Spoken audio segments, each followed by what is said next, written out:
राम दोस्तों, मैं आपका रवि सर स्टडी जोगी चैनल में स्वागत करता हूं। दोस्तों, आज हम चैप्टर 2 से जो इम्पोर्टेंट क्वेश्चन आएगा एग्जाम में उसके बारे में बात करते हैं। और ये क्वेश्चन कई बार एग्जाम में पूछा गया। तो एक ही क्वेश्चन चैप्टर 2 यानी कि जो सिंधु सभ्यता वाला चैप्टर हमारा उससे बनता है। आप देखो, क्वेश्चन है सिंधु घाटी सभ्यता की खोज, विस्तार एवं नगर योजना की विशेषता पर प्रकाश डालें। ये क्वेश्चन ज्यादातर पूछा जाता है। अब ये लिखना कैसे है एग्जाम की दृष्टि से वो आपको देखना है। पहले हम खोज के बारे में बात करते हैं। हड़प्पा सभ्यता की खोज निकालने में अनेक व्यक्तियों का योगदान है। इनकी खोज में अनेक व्यक्तियों का योगदान है, किसी एक व्यक्ति का नहीं। सबसे पहले सन 1826 में चार्ल्स मैसन हड़प्पा गांव में आया था तथा उसने यहाँ किसी प्राचीन स्थल विद्यमान होने का सबसे पहले उल्लेख किया। इसी प्रकार सन 1834 में बर्नेस ने सिंधु के किनारे किसी ध्वस्त किले के होने की बात की। सन 1853 तथा पुण्य सन 1856 में कनिंगम ने हड़प्पा की यात्रा की तथा वहां टीले के नीचे किसी प्राचीन सभ्यता के दबे होने की संभावना जताई। भाई, कनिंगम नाम आया तो वन लाइनर क्वेश्चन के लिए याद रखना, भारतीय पुरातत्व सर्वेक्षण विभाग की स्थापना कनिंगम ने ही की थी और 1861 ईस्वी में की थी। वन लाइनर में क्वेश्चन पूछा जा सकता है, ये याद रखना। सन 1920 के प्रारंभिक दशक में सिंध में जब रेलवे लाइन बिछाई जा रही थी तब खुदाई के दौरान अज्ञात सभ्यता के अवशेष प्रकाश में आए। सन 1921 में दयाराम साहनी द्वारा हड़प्पा और सन 1922 में राखलदास बनर्जी द्वारा मोहनजोदड़ो में किए गए खुदाई कार्यों से इस सभ्यता का अस्तित्व निर्णायक रूप से सिद्ध हो गया। भारतीय पुरातत्व सर्वेक्षण के तत्कालीन महानिदेशक सर जॉन मार्शल ने इस उत्खनन में रुचि ली तथा सन 1924 में लंदन से प्रकाशित एक साप्ताहिक पत्र में इस सभ्यता की खोज के बारे में घोषणा की। यह सभ्यता मिस्र एवं मेसोपोटामिया की सभ्यताओं के समकालीन थी। अब बात ये देखो कि जब भारतीय पुरातत्व सर्वेक्षण विभाग के निदेशक जॉन मार्शल थे, उनकी अध्यक्षता में राखलदास बनर्जी और किसने, दयाराम साहनी ने हड़प्पा सभ्यता की खोज की, लेकिन प्रकाशित करने यानी पूरे विश्व को बताने का काम जॉन मार्शल ने किया था। वन लाइनर के लिए क्वेश्चन आ जाए कि पूरे विश्व को किसने बताया सिंधु सभ्यता के बारे में, जॉन मार्शल ने। कब? 1924 में लंदन से एक प्रकाशित साप्ताहिक पत्र में इस सभ्यता के बारे में बताया था। और जो तीन नाम है, सिंधु घाटी की सभ्यता, हड़प्पा सभ्यता और कांस्यायुगीन सभ्यता, तीनों नाम जॉन मार्शल ने ही दिए हैं सभ्यता को। वन लाइनर के लिए याद रखना। अब बात करते हैं इसके विस्तार की। हड़प्पा सभ्यता समूचे सिंध तथा बलूचिस्तान में और लगभग पूरे पंजाब की बात करें तो पूर्वी और पश्चिमी दोनों ही, हरियाणा, पश्चिमी उत्तर प्रदेश, जम्मू, उत्तरी राजस्थान, गुजरात तथा उत्तरी महाराष्ट्र में फैली हुई थी। यह क्षेत्र मेसोपोटामिया मिस्र की सभ्यताओं से भी अधिक बड़ा है। संक्षेप में हड़प्पा सभ्यता के विस्तार का वर्णन इस प्रकार है। सबसे पहले हम बात करते हैं बलूचिस्तान की। यहाँ के स्थल साधारणतः व्यापार मार्गों के साथ साथ पाए जाते हैं। सूत कानेडोर ईरान पाकिस्तान सीमा के समीप मकरान तट पर दास्क नदी के मुहाने पर स्थित है। और सूत कानेडोर बता दो, इस सभ्यता का सबसे पश्चिमी स्थल भी है, याद रखना। पूर्वी बताऊं तो पूर्वी, पश्चिमी, उत्तरी, दक्षिणी आपने सभी याद रखने। पूर्वी है इसका आलमगीरपुर, पश्चिमी है सूत कानेडोर और उत्तर की बात करें तो मांडा और दक्षिण की बात करें तो दयमाबाद। तो ये इसके वन लाइनर के लिए हिसाब से पूछे तो याद रखना। तो ये कहां पर है? ईरान पाकिस्तान सीमा पर। नदी कौन सी है? दास्क। इसी के साथ सूत का कोई मकरान तट पर बलूचिस्तान के पश्चिमी शहर के समीप है। यद्यपि दोनों स्थल छोटे हैं तथापि यहाँ अनगढ़ चतुर्भुज आकार पत्थरों की किलेबंदी तथा सुरक्षित प्रवेश द्वार है जो 2.5 मीटर चौड़ा है। सूत कानेडोर में एक बंदरगाह भी मिली है। इससे ये अनुमान लगाया जाता है कि यहाँ से समुद्र के माध्यम से अन्य सभ्यताओं से व्यापार होता था। फिर है सिंध। सिंध में सिंधु नदी के बाढ़ वाले मैदान के ऊपर अनेक स्थल मिलते हैं। यह भी हो सकता है कि इस नदी के मार्ग बदलते रहने के कारण अनेक स्थल नष्ट हो गए थे। इस क्षेत्र में प्रमुख स्थल है मोहनजोदड़ो, चन्हूदड़ो, आमरी आदि। सिंध प्रांत के लड़काना जिले में स्थित मोहनजोदड़ो का शाब्दिक अर्थ मृतकों का टीला है। वन लाइनर के लिए क्वेश्चन, मोहनजोदड़ो का शाब्दिक अर्थ क्या? मृतकों का टीला। मोहनजोदड़ो शब्द की उत्पत्ति सिंधी भाषा के शब्द मोया दा दड़ा से हुई है। मतलब पूछे मोहनजोदड़ो की किस भाषा, सिंधी भाषा का शब्द है जिसका अर्थ है मृतकों का टीला। जिसका अर्थ है मृतकों का टीला, ये हमने बात कर ली। यह नगर अनेक बार नष्ट हुआ तथा बार बार बसाया गया। इस नगर की 7 तह प्राप्त हुई हैं। इस सभ्यता की सबसे बड़ी बस्ती मोहनजोदड़ो ही है। अब ये थोड़ा ध्यान से देखना भाई, जब क्वेश्चन पूछे वन लाइनर कि सिंधु घाटी सभ्यता का सबसे बड़ा शहर या बस्ती कौन है, मोहनजोदड़ो, लेकिन जब क्वेश्चन पूछे भारत में, मतलब भारत में पूछे सिंधु घाटी सभ्यता का, फिर आंसर है राखीगढ़ी, क्योंकि सबसे बड़ा पूरी सिंधु सभ्यता में मोहनजोदड़ो, दूसरे नंबर पर आपका राखीगढ़ी आता है। और क्योंकि विभाजन हो चुका है भारत का, तो अब मोहनजोदड़ो तो पाकिस्तान में आता है। वर्तमान में जब अगर पूछे तो भारत का सबसे बड़ा स्थल वो राखीगढ़ी होगा सिंधु घाटी सभ्यता का। यह नगर 120 से 150 हेक्टेयर भूमि पर फैला हुआ है। अगर मैं इसको एकड़ और गज में बताऊं तो एक जो हेक्टेयर है वो भाई 2.471 इतने एकड़ के बराबर होता है। मतलब 120/75 यानी 12,075.8 गज। ये गज के हिसाब से आप समझ सकते हैं, और एकड़ के हिसाब से समझे तो एक हेक्टेयर में 2.471 हेक्टेयर। गज की बात करें वापिस सुनो, 12,075.8 गज एक हेक्टेयर में होता है। तो अब इसका आप पूरा एकड़ और गज में निकाल सकते हैं मोहनजोदड़ो का क्षेत्रफल।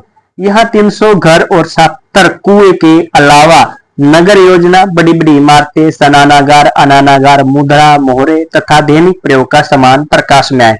वन लाइनर के लिए क्वेश्चन पूछे मोहनजोदड़ो में कितने घर मिले, 300 घर, कुएं कितने मिले, 70। फिर है पश्चिमी पंजाब। इस क्षेत्र में बहुत ज्यादा स्थल नहीं है। इसका कारण कुछ समझ में नहीं आता। हो सकता है कि पंजाब की नदियों ने अपना मार्ग बदलते बदलते कुछ स्थानों को नष्ट कर दिया हो। इस क्षेत्र का सबसे महत्वपूर्ण स्थल हड़प्पा है, जिसकी सबसे पहले खुदाई हुई। वर्तमान मोंटगोमरी जिले में रावी नदी के तट पर बसा हड़प्पा 120 से 150 हेक्टेयर भूमि पर फैला हुआ था। दयाराम साहनी, MS वेंटेंस, व्हीलर आदि ने यहाँ पर खुदाई का कार्य किया। इसके आसपास बस्तियों का नामो निशान नहीं है। हड़प्पा के अलग थलग होने का कारण यह हो सकता है कि यह कुछ ऐसे व्यापार मार्गों के मध्य स्थित था जो आज तक प्रयोग में है। इन मार्गों ने हड़प्पा को मध्य एशिया, अफगानिस्तान और जम्मू से जोड़ा, इस वजह से ये अलग थलग था। बात करें भाई, ये जो 3 नाम बताए हैं, सिंधु घाटी की सभ्यता, हड़प्पा सभ्यता और कांस्ययुगीन, अगर ये भी पूछे वन लाइनर की तरह तो मैं बता दूं, सिंधु घाटी सभ्यता इसलिए नाम दिया जाता है जो इसके प्रारंभिक स्थल है ना, वो ज्यादातर सिंधु घाटी में मिले थे, इसलिए इसको सिंधु घाटी सभ्यता भी कहा जाता। हड़प्पा इसलिए क्योंकि पहला नगर हड़प्पा खोजा गया। अगर मोहनजोदड़ो खोजा जाता तो मोहनजोदड़ो। तीसरा जो नाम है इसका कांस्ययुगीन सभ्यता, इसलिए क्योंकि इसमें कांस्य धातु का सबसे ज्यादा इस्तेमाल किया गया सभ्यता में, इसलिए इसको कांस्ययुगीन सभ्यता कहा जाता। 3 नाम फेमस है, तीनों क्यों ये याद रखना। फिर अब चौथा बवालपुर। बवालपुर की बात करें, यहाँ के स्थल सूखी हुई सरस्वती नदी के मार्ग पर है। इस मार्ग का स्थानीय नाम हकरा है। इस इलाके में बवालपुर के पास अनेक स्थल हैं, जिनमें से कुछ तो बहुत बड़े हैं, विशेष तौर पर कुड़वाला थेर ये स्थान का नाम है। फिर है राजस्थान। उत्तरी राजस्थान में बवालपुर स्थलों के क्रम में सरस्वती नदी के सूखे मार्ग पर फैले कई स्थल हैं, और इस इलाके में इस नदी को घग्गर कहा जाता है। इस क्षेत्र का सबसे महत्वपूर्ण स्थल है कालीबंगन। तो कौन सा स्थल कहां पर है ये याद रखना है, क्योंकि मैप भी आएगा हड़प्पा का और फिल करते हुए आपको आसानी होगी। ऊंचे स्थल पर बसे कालीबंगन में किलेबंदी मिली है। फिर है हरियाणा। आधुनिक हरियाणा में हड़प्पा संस्कृति के अनेक स्थलों का पता चला है। हाल ही में हुई खुदाई में राखीगढ़ी स्थल जो काफी बड़ा है, से बड़े पैमाने पर हड़प्पा संस्कृति से जुड़े पशुओं की टेराकोटा आकृतियां मिली हैं। बनावली स्थल अद्भुत रूप से ऊंचे चबूतरे पर बना है तथा चारों तरफ से दीवार से घिरा है। बनावली से मोहरे, बात, पत्थर के गहने तथा मिट्टी के हल के आधार का सामान मिला है। इसके अतिरिक्त कुनाल, मिठाथल, भगवानपुर, मिर्जापुर आदि स्थानों पर भी खुदाई हुई है। फिर है पूर्वी पंजाब। इस क्षेत्र में अनेक ऐसे स्थल मिले हैं जो नदी घाटियों के साथ फैले हैं। रोपड़ जिले में स्थित कोटला निहंगा सतलुज नदी के बाएं तट पर है, और इस नगर का 6 बार निर्माण हुआ। मकान पत्थर तथा मिट्टी से बने थे। एक कब्रिस्तान बस्ती से थोड़ी दूरी पर मिला है। आभूषण, बर्तन, तांबे की कुल्हाड़ी व मोहरे हड़प्पा के अनुरूप है। इसी प्रकार संघोल लुधियाना जिला में है, जो भी 6 बार बसा था उजड़ा। नगर के चारों ओर एक खाई थी जो सदा जल से भरी रहती थी। यहाँ से मिट्टी के बर्तन, मूर्तियां व अन्य अवशेष मिले हैं। ये फिर है पश्चिमी उत्तर प्रदेश। ये 7 हो गया। 8वां पॉइंट है गंगा यमुना दोहा में मेरठ जिले में आलमगीरपुर स्थल पर हड़प्पा सभ्यता के अवशेष मिले। आलमगीरपुर अभी बताया था वही मैंने, सबसे पूर्वी इलाका इसका। आलमगीरपुर 4 बार बसा व उजड़ा। यहाँ के मकान पक्की ईंटों से बने हैं। फिर है गुजरात, कच्छ, काठियावाड़ तथा गुजरात की मुख्य भूमि पर अनेक स्थल मिले हैं। कच्छ के रण में हाल ही में धोलावीरा नामक स्थल की खुदाई में कुछ नए तथ्य प्रकाश में। इस उत्खनन से निष्कर्ष निकाला जा रहा है कि हड़प्पा के नगर नियोजक एक ही प्रकार के नगरों को नहीं बनाते थे, मतलब कि एक ही जैसे नगर ये नहीं बनाते थे। यहाँ पर बड़े बड़े पत्थरों के प्रवेश द्वार हैं तथा पानी जमा करने के बड़े बड़े टैंक हैं। यह भी विचार व्यक्त किया जा रहा है कि यहाँ पर प्रजातंत्र के प्रकार का शासन स्वरूप था। इसी के समीप अन्य नगर सूरकोटड़ा है। काठियावाड़ में लोथल प्रसिद्ध स्थल है। यह साबरमती के किनारे एक ऊंचे चबूतरे पर बसाया गया था। इस नगर में एक विशाल बंदरगाह के अवशेष बताए गए हैं, जिससे पश्चिम एशिया के देशों से व्यापार होता था। लोथल से 50 किलोमीटर उत्तर पूर्व में रंगपुर स्थल है। कुंतासी, प्रभास पाटन, गुजरात से थोड़ा दूर भागत राव नामक स्थल पर भी हड़प्पा के अवशेष मिले। देखो अब गुजरात से कितने क्षेत्रों के नाम आए स्थलों के, याद रखना। नेक्स्ट है भाई जम्मू। इस क्षेत्र में केवल एक स्थल का पता लगा है। इस स्थल का नाम है मांडा या फिर मांडा, जो मैंने सबसे उत्तरी बताया, जो अखनूर के निकट है। फिर अफगानिस्तान, उत्तरी अफगानिस्तान हड़प्पा संस्कृति के विस्तार क्षेत्र में नहीं आता, परंतु सोर्तगई नामक स्थान पर हड़प्पा सभ्यता के मृद भांड मिले हैं। हो सकता है कि इन क्षेत्रों में हड़प्पा सभ्यता की कुछ बस्तियां हो, क्योंकि अफगानिस्तान में कीमती लाजवर्द मणि मध्य एशिया से टीन का आयात होता था। अब बात करते हैं भाई नगर योजना की विशेषताओं की। नगर योजना विशेषताओं में सबसे पहले है इसके नियोजित नगर। हड़प्पा सभ्यता की सबसे महत्वपूर्ण विशेषता नियोजित नगर तथा स्थायी व्यवस्था है। नगरों में सड़कें और गलियां एक योजना के अनुसार बनाई गई थी। मुख्य मार्ग उत्तर से दक्षिण की ओर जाते थे। उनको काटती सड़कें और गलियां मुख्य मार्ग को समकोण पर काटती थी, जिससे नगर वर्गाकार या आयताकार खंडों में विभाजित हो जाते थे। मोहनजोदड़ो, हड़प्पा, कालीबंगन जैसे नगर 2 भागों पूर्वी तथा पश्चिमी में बटे थे।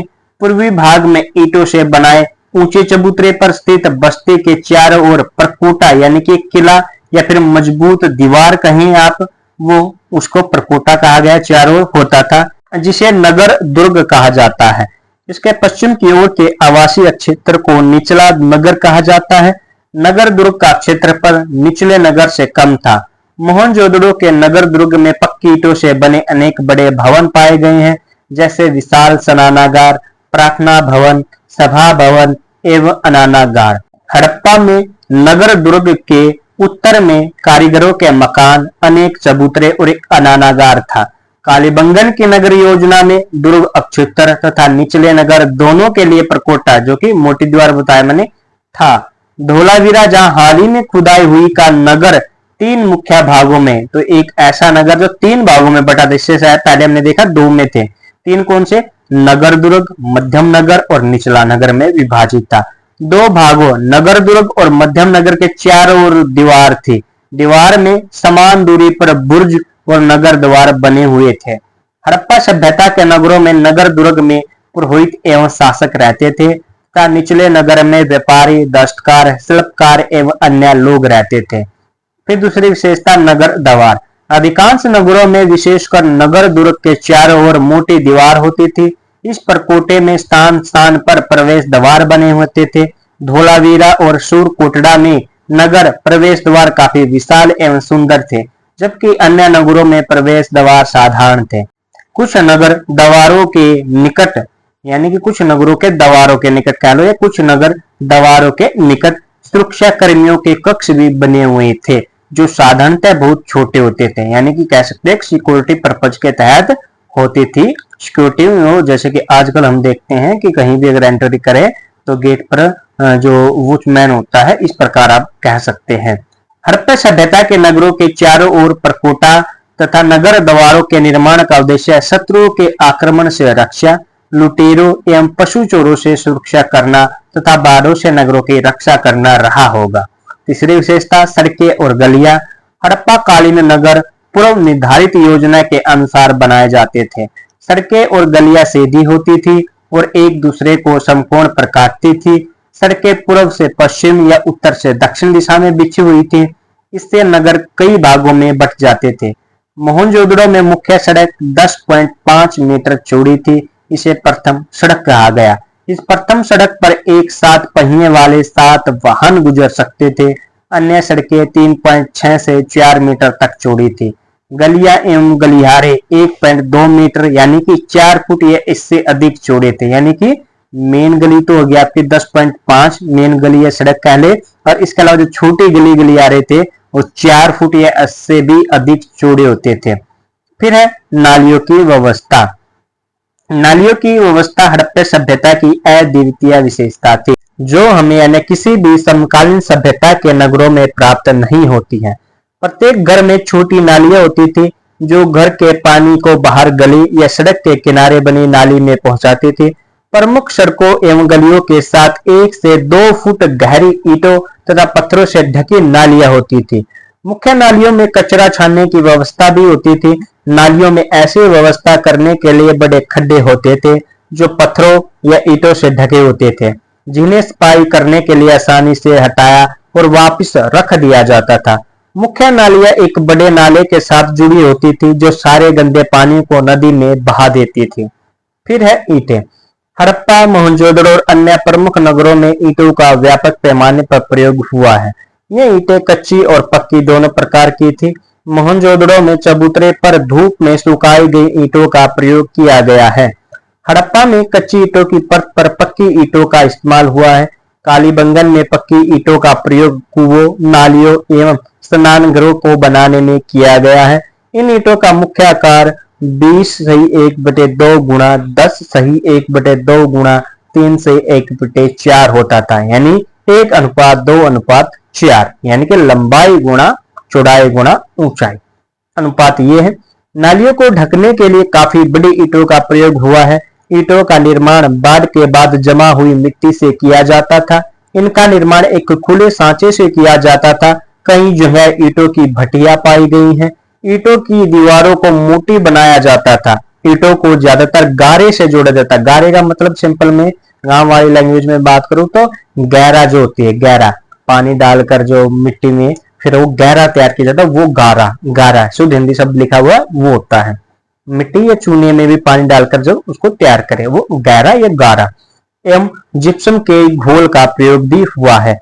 स्नान गृह में छोटी ईंटों का प्रयोग किया जाता था तथा जोड़ने के लिए कई बार ईंट के चूरे एवं चूने के प्लास्टर जैसी चीज का इस्तेमाल भी प्रकाश में आया है।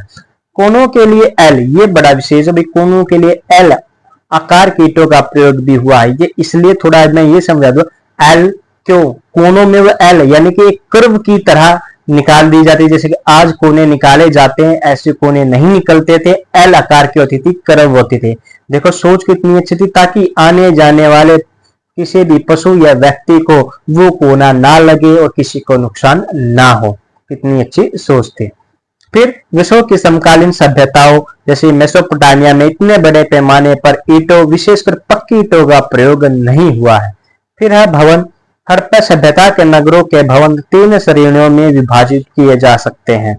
पहला आवासीय भवन, फिर विशाल भवन और फिर है सार्वजनिक स्नानागार, अनानागार एवं जलाशय तथा डॉकयार्ड।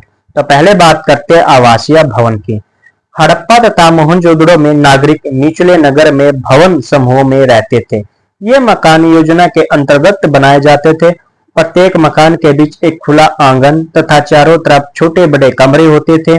बाढ़ से सुरक्षा हेतु मकान ऊंचे चबूतरे पर तथा गहरी नींव के होते थे। दीवारें मोटी एवं पक्की ईंटों तथा गारे की थी। गारा क्या होता हमने बता दिया पहले ही। छतों में लकड़ी और ईंटों तथा फर्श में भी ईंटों का प्रयोग होता था। प्रकाश व हवा के लिए दरवाजे, खिड़कियां तथा रोशनदान बनाए जाते थे। दरवाजे एवं खिड़कियां मुख्य सड़क की तरफ न खुलकर गली की तरफ खुलती थी। घर में रसोई घर, शौचालय एवं स्नानागार होते थे। बड़े घरों में कुआं भी होता था। कई मकान तो 2 मंजिलों के बने होते थे। फिर विशाल भवन की बात करें तो हड़प्पा कालीन नगरों के दुर्ग नगरों वाले भाग में विशाल भवन प्राप्त हुए हैं। मोहनजोदड़ो तथा हड़प्पा में ऐसे अनेक विशाल भवन मिले जो शायद शासक वर्ग के लोगों द्वारा प्रयोग में लाए जाते होंगे। अब विशाल भवन कौन कौन से, जैसे कि पहला पुरोहित घर है। मोहनजोदड़ो में एक विशाल भवन भिन्न प्रकार का है। इस भवन का आकार 69 गुणा 23.5 मीटर है। यह भवन पुरोहितों के निगम या संघ का कार्यालय बताया जाता है। मोहनजोदड़ो का विशाल स्नानागार इसी भवन का हिस्सा है। यह पूरा परिसर एक समग्र स्थापत्य इकाई, समग्र का मतलब एक संपूर्ण या पूरा होता है, याद रखना। इसकी दीवारें 1.2 मीटर मोटी है। फिर है सभागार। मोहनजोदड़ो में एक बड़ा हॉल भी मिला है। इसकी लंबाई चौड़ाई 90 है, यानी 90 गुणा चौड़ा 90 ही लंबाई फुट है। इसकी छत 20 आयताकार स्तंभों पर स्थित थी। ये स्तंभ 5.5 की 4 लाइनों में खड़े थे। इसका फर्श पक्की ईंटों से बना था। इस सभागार का उपयोग किसी धार्मिक या राजनीतिक सभा के लिए किया जाता होगा। प्रासाद अथवा महल। मोहनजोदड़ो में ही प्रथम सड़क से कुछ दूरी पर पक्की ईंटों का बना महलनुमा भवन था। इसमें 2 विशाल आंगन, कर्मचारियों के रहने के घर और भंडार कक्ष है। ऐसा माना जाता है कि यह मंदिर था या फिर किसी मुख्य प्रशासक यानी गवर्नर का आवास रहा होगा। फिर है विशाल स्नानागार, अनानागार एवं जलाशय तथा डॉक यार्ड। स्नानागार की बात करें तो हड़प्पा कालीन सबसे प्रसिद्ध भवन मोहनजोदड़ो में विशाल स्नानागार है। आयताकार में बना यह स्नानागार 11.88 मीटर लंबा, 7.01 मीटर चौड़ा और 2.45 मीटर गहरा है। इसके लिए उत्तर और दक्षिण में सीढ़ियां बनी है। ये सीढ़ियां स्नानागार के तल तक जाती है।